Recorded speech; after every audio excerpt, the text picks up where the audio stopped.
Onder de tonen van het Indonesische volkslied gaat vervolgens de rood-witte vlag in top.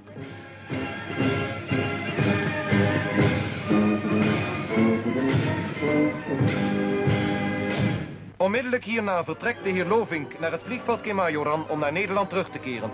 Hij wordt uitgeleide gedaan door de ministers Roem en Anak Agung. De volgende dag hebben velen zich naar hetzelfde vliegveld begeven om president Sukarno te begroeten, die van nu af in Jakarta, zoals Batavia nu heet, zijn zetel zal hebben. 2 Dakota's van de nieuw opgerichte Indonesische luchtvaartmaatschappij hebben de president en zijn gevolg uit Yogyakarta hierheen gebracht.